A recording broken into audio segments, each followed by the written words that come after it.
Nokia चला ले, चाहे सैमसंग चला ले, चाहे नोकिया चला ले, चाहे सैमसंग चला ले, चाहे होंडा चला ले रेशमा। मोहागे दुनिया रे देख टूरी के फेसमा, मोहागे दुनिया रे देख टूरी के फेसमा। चाहे नोकिया चला ले, चाहे सैमसंग चला ले, चाहे नोकिया चला ले, चाहे सैमसंग चला ले, चाहे होंडा चला ले रेशमा।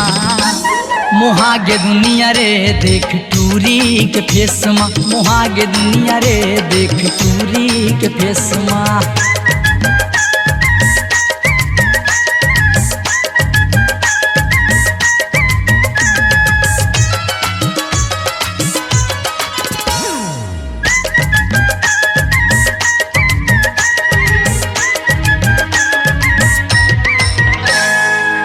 गोल गोल गाली अखर गोरी गोरी दिखत है, गोल गोल गाली अखर गोरी गोरी दिखत है।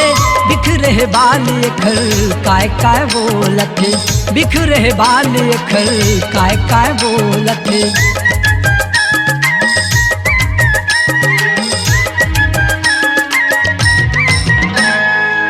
गोल गोल गाली अखर गोरी गोरी दिखत है, गोल गोल गाली अखर गोरी गोरी दिखत है।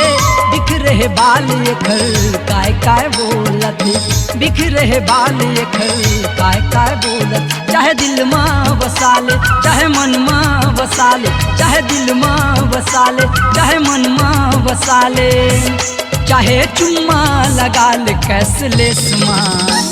मोहागे दुनिया रे देख टूरी के फेसमा, मोहागे दुनिया रे देख टूरी के फेसमा।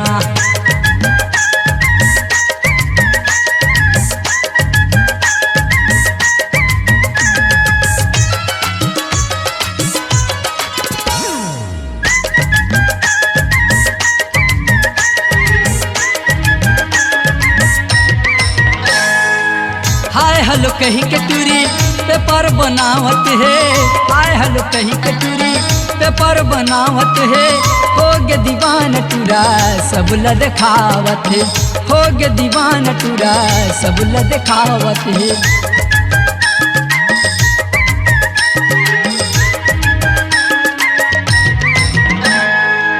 हाय हलो कही के टूरी पेपर बनावत है, हाय हलो कही के टूरी पेपर बनावत है। हो गे दीवान टूरा सब ल दिखावत है, हो गे दीवान टूरा सब ल दिखावत। चाहे दिल माँ बसा ले, चाहे मन माँ बसा ले, चाहे दिल माँ बसा ले, चाहे मन माँ बसा ले, चाहे चुम्मा लगा ले कैसे ले समान। मोहागे दुनिया रे देख टूरी के फेसमा, मोहागे दुनिया रे देख टूरी के फेसमा। चाहे नोकिया चला ले, चाहे सैमसंग चला ले, चाहे नोकिया चला ले, चाहे सैमसंग चला ले, चाहे होंडा चला ले रेशमा। मोहागे दुनिया रे देख टूरी के फेसमा, मोहागे दुनिया रे देख टूरी के फेसमा, मोहागे दुनिया रे देख टूरी के फेसमा, मोहागे दुनिया रे देख टूरी के फेसमा। अपनी आवाज को दीजिए एक नया मुकाम।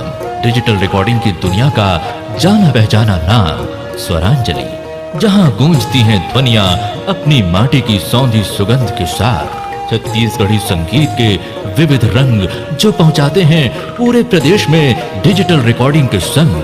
स्वरांजलि स्टूडियो, नेमीचंद गली नंबर 2, गंजपारा, रायपुर।